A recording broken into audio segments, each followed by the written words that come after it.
एक और अहम खबर कि महबूबा मुफ्ती की केंद्र को खुली धमकी। वाजपेयी के सिद्धांत पर लौटने की चेतावनी दी। उन्होंने कहा कि हमसे लिया हुआ नहीं लौट आया तो देर हो जाएगी। ये बड़ी खबर बता रहे हैं आपको। महबूबा मुफ्ती की तरफ से केंद्र सरकार को ये सीधी धमकी दी गई है। एक खुली धमकी के तौर पर इसको देखा जा रहा है कि महबूबा मुफ्ती ने कहा कि पड़ोस में देखो, यूएस को भी भागना पड़ा। यानी अफगानिस्तान की तरफ वो इशारा कर रही हैं कि तालिबान के चलते यूएस वहां से भाग खड़ा हुआ और कहा कि वाजपेयी के सिद्धांत पर लौट जाइए, जो हमारा है उसे नहीं लौटाया, यानी हमसे लिया हुआ अगर नहीं लौटाया तो फिर देर हो जाएगी। अब कई सवाल महबूबा मुफ्ती के इस बयान को लेकर उठ सकते हैं कि क्या वो चाहती है कि घाटी के अंदर 370 वापस लागू कर दिया जाए। हालांकि जो गुपकार रोड पर जो बैठक होती है, गुपकार गैंग जिसको नाम दिया गया था, उनकी मांग हमेशा से ये रहेगी कि जम्मू कश्मीर में वापस 35A और 370 वापस लागू किया जाए, जिसको कि विभाजनकारी नीति के तौर पर देखा गया है अभी तक।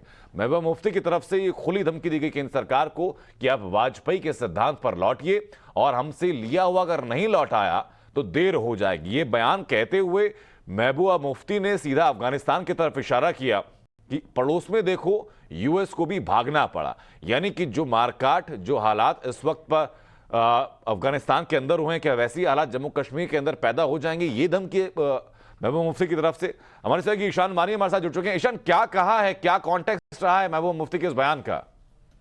देखिए, ये सीधा धमकी लग रही है कि सेंटर को ये बताने की कोशिश की जा रही है कि जिस तरीके के फैसले सेंटर जम्मू कश्मीर में ले रही है, महबूबा मुफ्ती का यही कहना है कि जैसे अमेरिका ने अपना बिस्तर गोल करके अफगानिस्तान से निकल गया। अगर आप उसको एग्जाम्पल लेते हैं, अगर आप बातचीत शुरू नहीं करते, जैसे वाजपेयी जी ने शुरू की थी इंडिया पाकिस्तान के बीच में, उनका यही कहना है कि अगर वो बातें शुरू होती, डायलॉग शुरू नहीं होता तो कहीं ना कहीं ईशान में वापस ऑर्डर महबूबा मुफ्ती ने क्या कहा, एक दफा वो दर्शकों को सुनवा देते हैं। पत्थर उठाने के लिए हिम्मत की जरूरत नहीं है, बंदूक उठाने के लिए चाहे वो आपका बंदूक हो वर्दी में या यहाँ का बंदूक हो नौजवान के हाथ में, उसके लिए हिम्मत नहीं चाहिए। हिम्मत चाहिए सब्र के लिए, हिम्मत चाहिए बर्दाश्त के लिए, जो भी जम्मू कश्मीर के लोग बर्दाश्त कर रहे हैं।